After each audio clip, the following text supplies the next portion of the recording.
আচ্ছা কথা কি মনে হয় তোর, পাচকবাবু থাকবেন? উনি তো সব বাধায় আটকা পড়েন না, তবে আমি যতদূর ওনাকে চিনি এই বাধায় উনি নিশ্চয়ই আটকা পড়বেন। এক মিনিট এক মিনিট এক মিনিট, ফাইন, আইল স্টে, আমি থাকবো।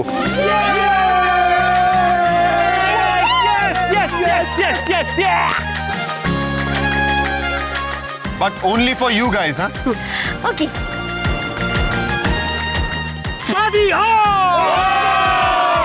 এই পার্টিটা আমি আর অ্যানিমেল অ্যারেঞ্জ করব, ওকে? ওকে, বিগ ব্রোর ফেভারিট মিউজিক চলবে। ওকে, বিগ ব্রোর ফেভারিট স্ন্যাক্স হবে।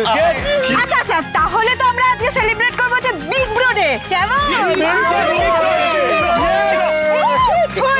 করিস না তোরা, সত্যিকারে জানিস আমার কাছে বকা খাবি, তারপরে এসব করিস। সিরিয়াস? চল কি বলতে আরে চটকা, সব তোর বুদ্ধি নেই গো। কি করবো বল, তুই তো আমার ভাইপো কম আর ভাই বেশি, তাই তোকে ভালো রাখতে মাঝে মধ্যে আমার এসব করতে ইচ্ছে করে। নূপুরের সামনে তো বলতে পারবো না, বাকিদের সামনেও বলতে পারবো না। আমার ছেলে মেয়ে থাকলে তাদেরকে নিয়েও তো এইভাবেই চেয়ার আপ করতাম বল।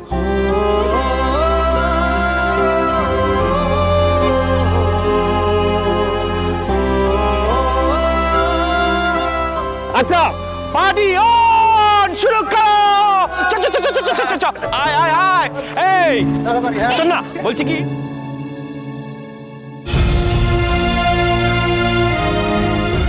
এত কিছু করলো ওরা আমার জন্য, বেকারই রাগারাগি করছিলাম ওদের উপর, সে গিয়েও তো থাকতে পারি না।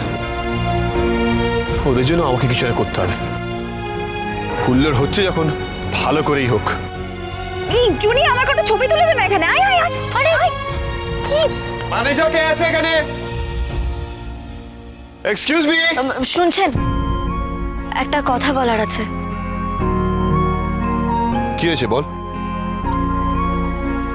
আমাদের একসঙ্গে থাকার ব্যবস্থা করেছে, মানে একটাই ঘর। আপনি যদি ওদের একটু বলেন তাহলে আমার ব্যবস্থাটা ঋতুর সঙ্গে করে দেবে। আমি তো তোকে আমার ঘরে থাকতে বারণ করিনি। আমি থাকবো না ঠিক করেছি, বাড়িতে হলেও জুনির ঘরে ঘুমোতাম। আসলে এক ঘরে থাকার জন্য যে পরিচয়টা লাগে সেটার দিকে তো আমরা এক পাও বাড়াইনি। Please stop it, please. আমি এখানে এসে না ঝগড়া ঝামেলা করতে পারছি না। আমি এখানে এসেছি আমার ভাই বোনদের সঙ্গে এই সময়টাকে মেমোরেবল করে রাখার জন্য। প্লিজ আমার মুডটা অফ করে দিস না। Excuse me. আর আমি কি আপনার কেউ হই না পাচক মশাই?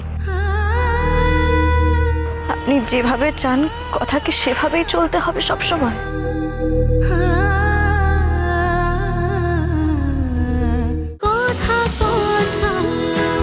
কথা সোম থেকে রবি প্রতিদিন সন্ধে ৭টায় স্টার জলসায় ও ডিজনি প্লাস হটস্টারে।